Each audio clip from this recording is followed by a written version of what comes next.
Hello, everybody. How is calculus? I hope that's treating you well. This is section 5.6, mass, moments, and the center of mass.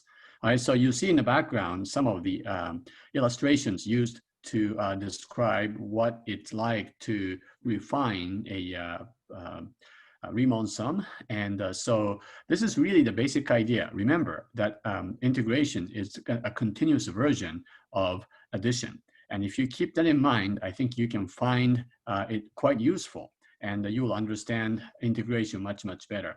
All right, so we are not going to spend a great deal of time doing these application problems in mass and moments, but this is an extensively used thing in physics and applied mathematics, as well as in engineering. So again, pay close attention to what we do here, and hopefully you'll find some good applications. I don't have too many exercise problems. Homework, I think, has maybe 8 problems, but just a little bit of a warning. Because these are application problems, numbers could get quite messy.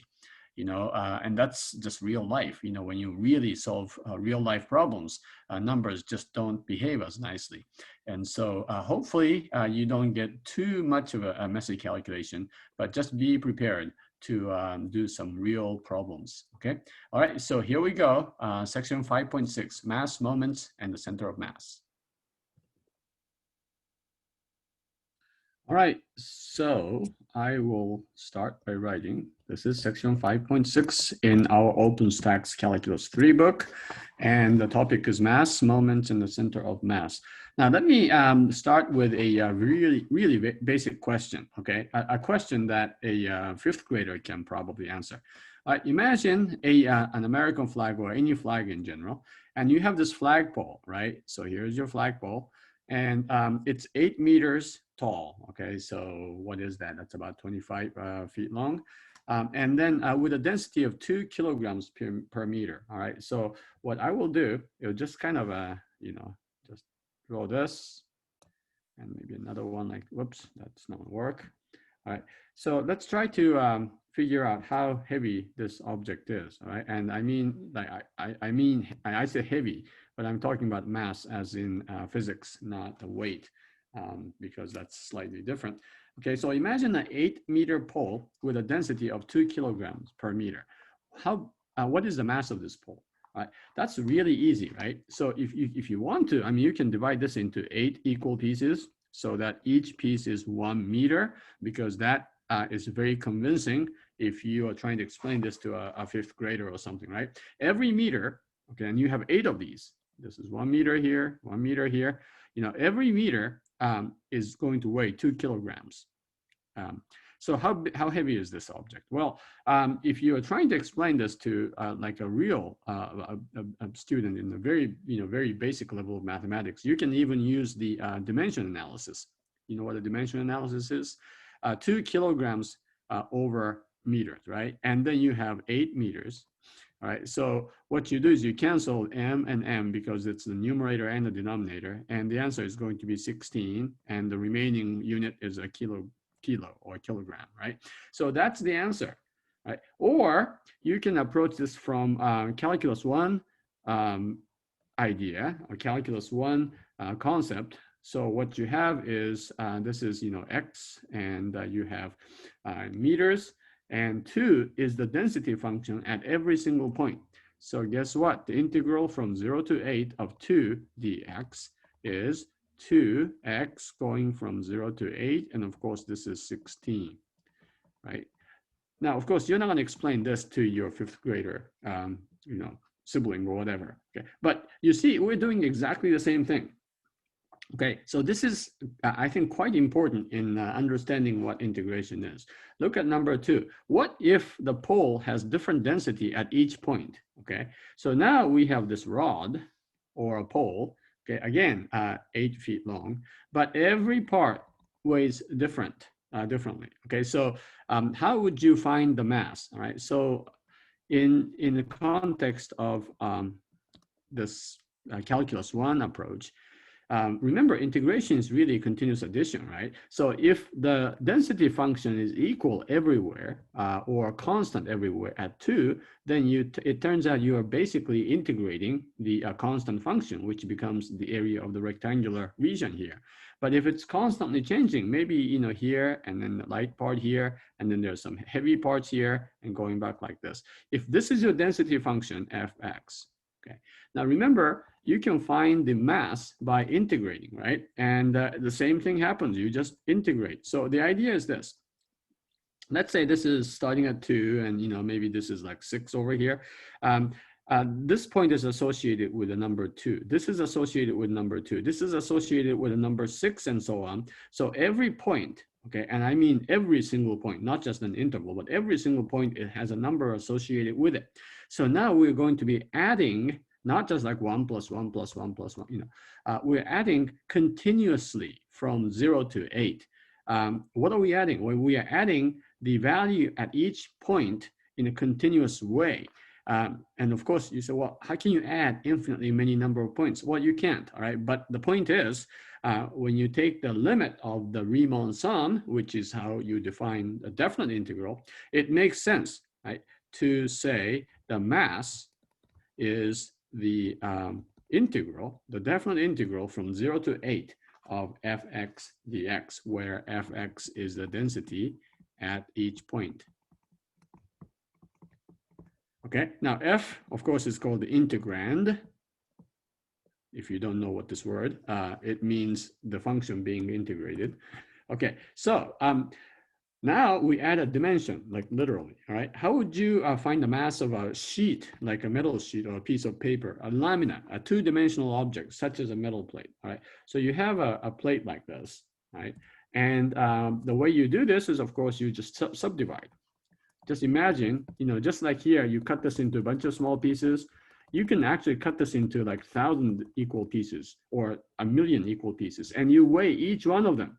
Okay, you see what I'm doing here? If you divide this into 1,000,000 pieces, and if you weigh each one of them and adds up the total, mass, then that's going to be fairly close to this, right? And that's called the refinement. And you can make that into 100 billion pieces if you want.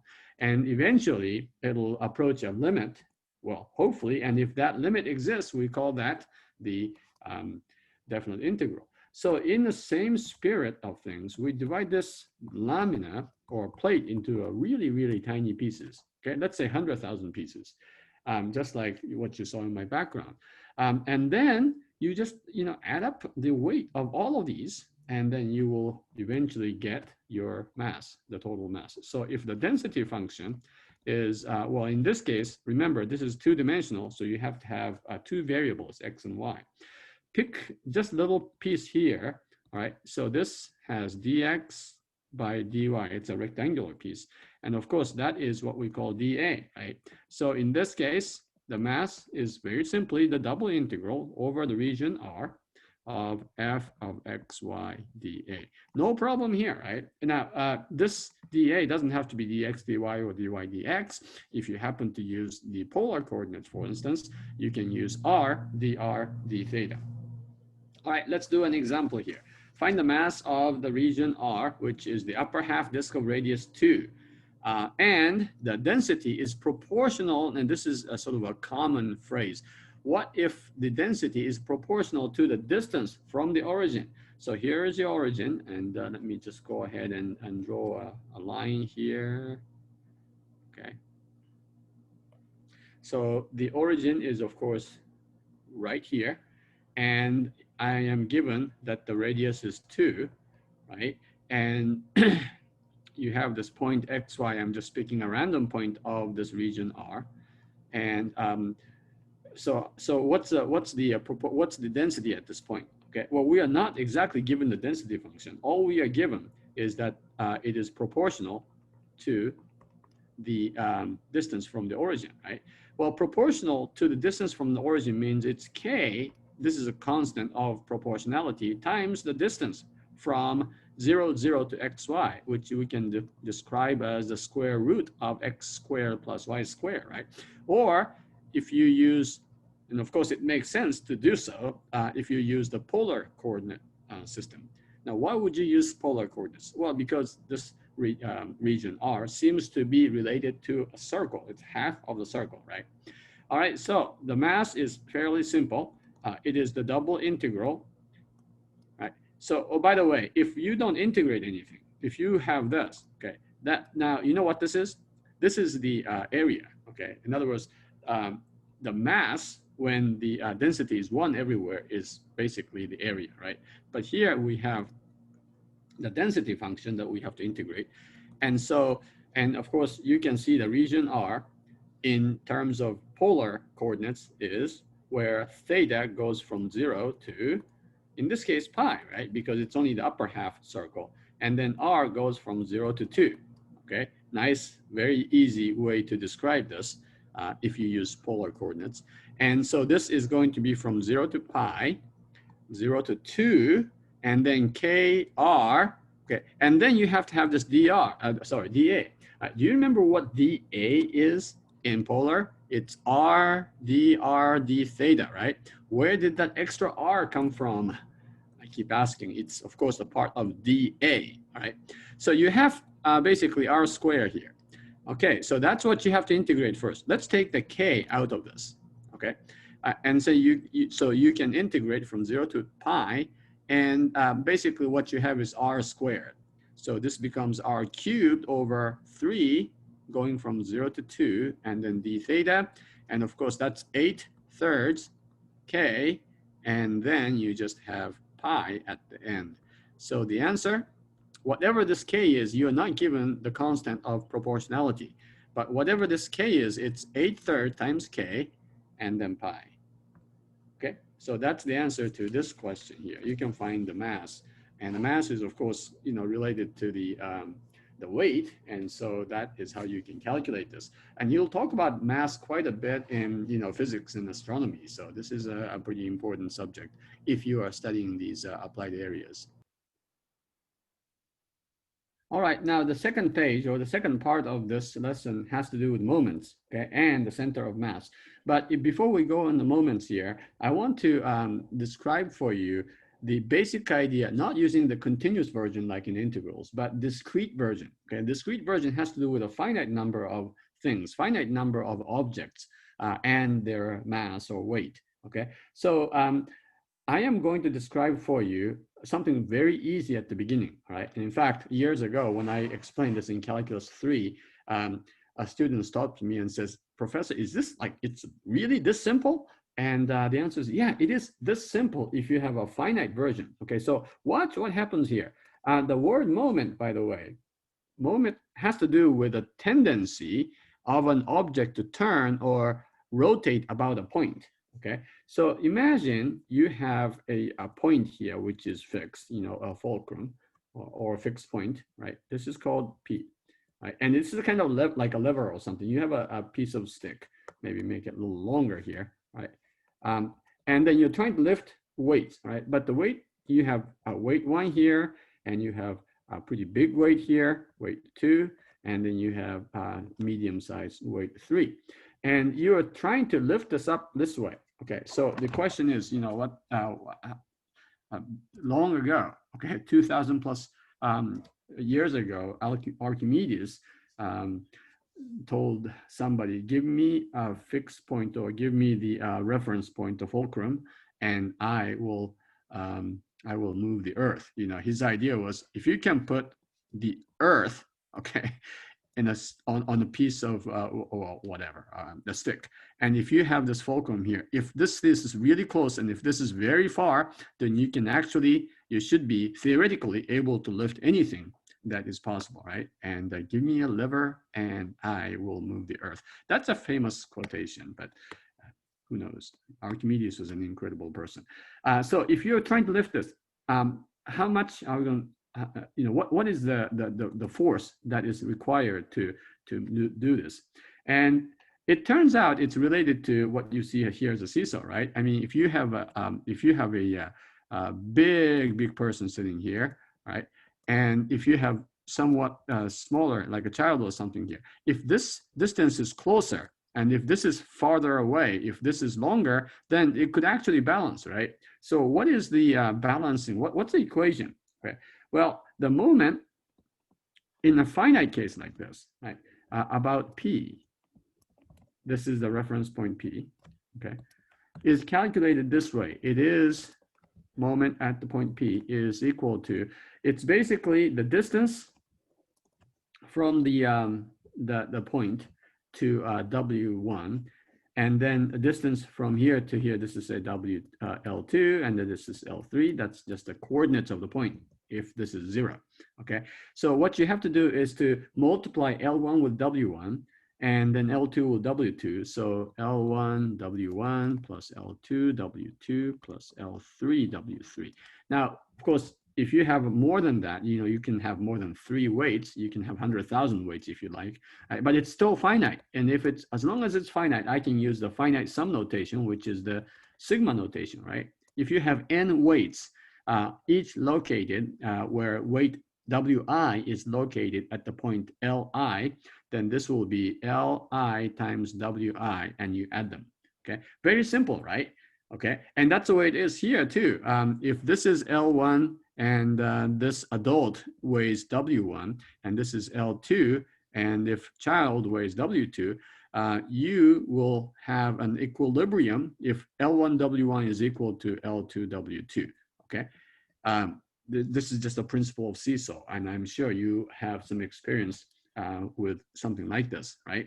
And so that's how the balance works. And this is how an equilibrium works whenever you have moments involved. Okay, so the moment about the origin, in our case, of course, is, right, so if it's about the origin, I'm going to pretty much repeat what I just wrote. MO is equal to the sum of XIWI as I goes from 1 to n. When you are talking about the origin, and you have x1, x1, x2, and so on, and you have weights at these points, W1, W2, and so on. Okay, so if this 0, the origin is the lever point or the fixed point or the fulcrum, right? This is what happens here. Okay, all right. What if the weights are everywhere? Of course, now we're going from discrete to continuous, right? So try to remember what happens here if you have 0, and this is from discrete to continuous. Instead of having W1 at a finitely many number of points, what we have is infinitely many points. Weights are now described as a function. Okay, so this is fx. Each point x is associated with a quote unquote weight, which is fx, right? Now, in this continuous version, how would you write the moment about the origin? Okay, that's a question. I want you to think about this for a little bit, all right? And then when you think, and go ahead and write the answer, then you can come back to the second part of this lesson.